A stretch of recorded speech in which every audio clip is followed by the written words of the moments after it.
Hey friends, thanks so much. This is a bit of an experimental episode here for me because what I'm doing is I'm recording it both for the podcast and for video. So we're going to see how this works, but I wanted to get this up online to see what people thought about it. So the talk comes from an interaction I had with a writers group a couple of weeks ago. I have the privilege of working with an author consultant, and I have a chance to sit in on their weekly encouragement team meetings. And I was asked to give a talk. And so I gave a talk on 4 things to do to get unstuck or to reignite your creativity. Because no matter what your field is, no matter whether it be business, whether it be just going to work every day or whatever the case may be, if you're in a place where you've got to be creative as an author or whatever it is, there's days you're just stuck and you don't know what to do and you don't know how to reignite yourself. Now, I've told people all the time, you can't live on the street corner of inspiration. You are going to starve. And what I mean by that is we just can't wait to be inspired to get to work. Sometimes we've just got to make the creativity happen. But it's really hard when you feel dried up or you feel stuck or just not creative. So to that group, I gave this talk about 4 things to do to unstick yourself, to reignite your creativity. And I thought it'd be fun to share here on the podcast and on the video as well, because it's a common problem with all of us, and I experienced it myself. And so these are tips that I use when the creativity is not there. Through Capitalized Marketing and Church Training Partners, I do a lot of writing, and sometimes that writing is for us, but sometimes it is writing for other clients, and you just can't wait. You've got to produce the work. There are deadlines, and so these are some of the tips that I do. So here it is. It's 4 tips, 4 things to do to reignite that creative spark or to help you get unstuck, okay? Here it is. Tip number 1. Pursue curiosity. Now, let's say that you have to write something for a client, or you're trying to finish a problem with some writing you're doing for yourself, and you're just stuck, and you feel like there are no creative juices there. What I often do is I pursue curiosity. I'll take a moment and say, okay, I'm stepping away from what I'm being creative with. What have I been curious about lately? What is it? And then I'll pursue it. And so that pursuit might be a Google search or a YouTube search, or maybe it was something I was looking for on a social media platform. And I'll use it as an opportunity to learn. I'll use it as an opportunity to be creative myself. Like, oh, that's what this means, or whatever the case may be.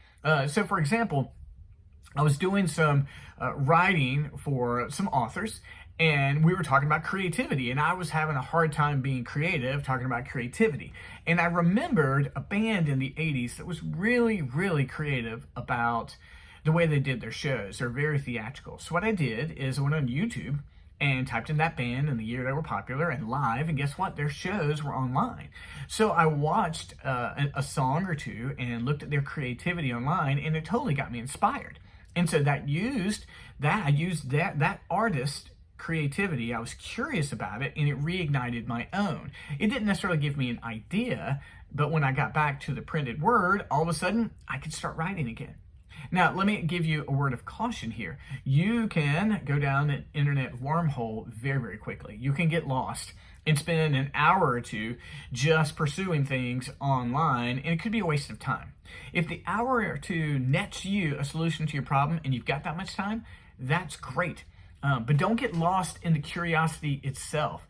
Use what you're learning about to reignite your own curiosity, and it'll help you get back on track. So the first way to get unstuck, or the first way to reignite your curiosity, your creativity, is to pursue curiosity. Now, second is very important. Be a part of a creative community. Be a part of a creative community. Now, this needs to be either in person, or it's an online group, or it's a group chat that you're part of. Again, don't get lost on these groups, but find a group that's creative, a group that shares a desire to grow, shares a desire to express themselves, and talk about it. Even say, hey, I'm stuck. What have you guys done to be unstuck lately? Or, hey, have any of you guys gone through a real drought lately? Tell me about it and tell me how you got out of it.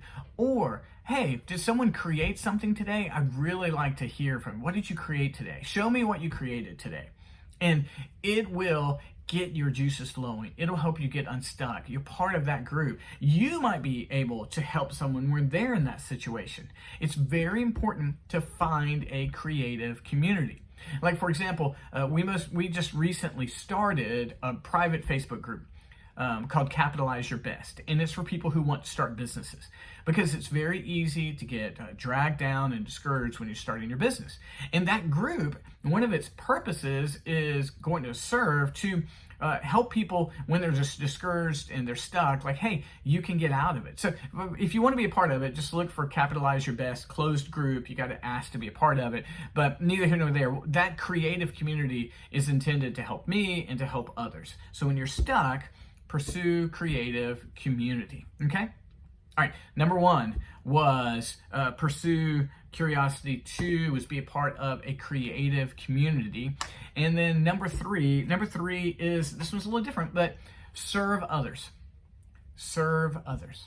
You see, when you serve someone else, it is an act, you're giving, and it's also an act of like self-denial. Right? You're dying to yourself to help someone else. And it's an output of energy. It's an output of energy. Well, being creative is an output of energy. So when you give selflessly, like, I want to do this for this person, I want to make it better for them, I want to help them. When you do that, that's a lot like the act of creativity. So it reignites that spark. It seems counterintuitive. You're like, no, I need, I can't give any more. But when you give, it's such a similar action as creativity. It might ignite a spark. You might see someone react to your service, and it's like someone being encouraged by something you've created. So it's a worthwhile endeavor. So go just serve someone randomly. You can do something for someone in your house. You can do someone outside of your house. In our community, there's a wonderful coffee shop and a great Mexican restaurant, and they've got an organization that feeds the elderly. It started during the pandemic, and they've just kept it up, right? You know what? Signing up for that gets those creative juices flowing. Like, you feel good. I've helped someone. You're giving, and in that giving, all of a sudden, you might have that creative spark you didn't think about. You might get unstuck. So try serving others. Okay, so recap so far. What you want to do is you want to pursue curiosity when you're stuck, right? Be a part of a creative community when you're stuck. Or 3, serve others. So last one, 4. And this one is the most difficult, okay? This one's the most difficult. It might be the one you don't like, but it might be the one that really does it for you, okay? When you're stuck, or when your creative juices have stopped flowing, number 4, if those other 3 haven't worked, work harder. Sweat. Like, just stay. If you're a writer, stay on the page. Write something, even if it's bad.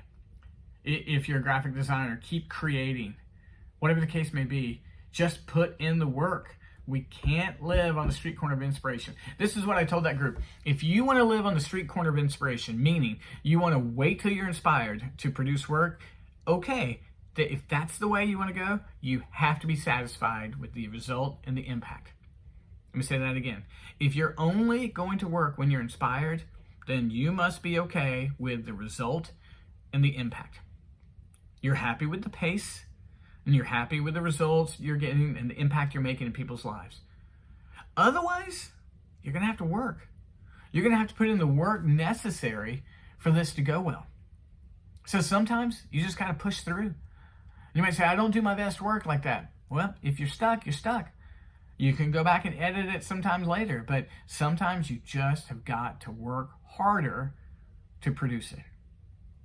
Okay, so let's recap. Let's say you're stuck, your creative juices aren't flowing. 4 things that you can do to reignite that spark or to get unstuck. Okay, number 1, pursue curiosity. Go out and learn about what someone else is doing, right?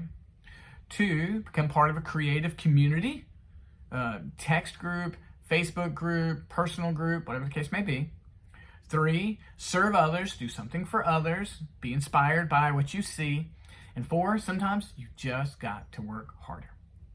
I hope this has been encouragement to you. Maybe this experiment of both podcasts and YouTube, maybe it's something you enjoyed. Let me know one way or the other. We'll be back next week. We'll see you on what platform.